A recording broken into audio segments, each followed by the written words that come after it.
আসসালামু আলাইকুম। আমি আজকে এই নারকেলটা দিয়ে পাটিসাপটা পিঠে বানাবো। আমি এই নারকেলটা দিয়ে আজকে আমি আমার মেয়ের জন্য পাটিসাপটা পিঠে বানাবো। আমার মেয়ে পাটিসাপটা পিঠা খুব ভালোবাসে, কখন থেকে বায়না ধরেছে আমাকে পাটিসাপটা পিঠে বানিয়ে দাও।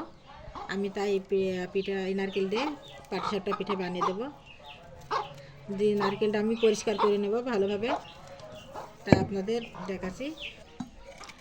আমি এভাবে পরিষ্কার করে নেব নারকেলটা, না হলে নারকেলটা যখন আমি কুড়নি দিয়ে কুড়বো তখন নারকেলের এই নোংরাগুলো তখন নারকেলের সাথে পড়বে, এই নারকেলগুলো তখন নোংরা হয়ে যাবে কুড়াগুলো। তার জন্য আমি এভাবে পরিষ্কার করে নেব। আপনারাও চাইলে এভাবে পরিষ্কার করে নিয়ে নারকেলটা কুড়তে পারেন, তাহলে নারকেল কুড়াগুলো পরিষ্কার এবং সাদা ধবধবে হয়ে থাকবে।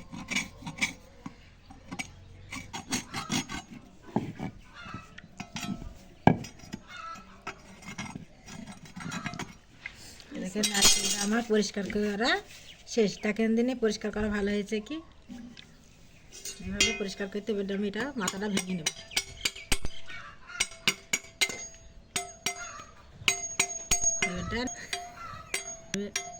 এবার নারকেলটা দিয়ে আমি ভালো করে গোল করে সুন্দর করে কাটবো। আমি অরম করবো, মানে ডাল ঘুটা অরম করবো।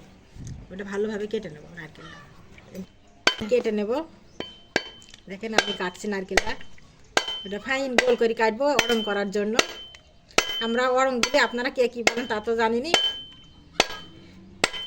আপনারা কে কী বলেন কমেন্টে আমাকে বলে দেবেন।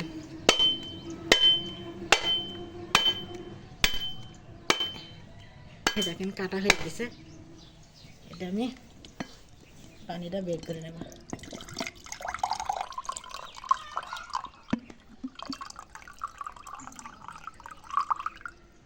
দেখেন পানি অনেকটুকু পানি হয়েছে। আমার ভিডিওটা যদি আপনাদের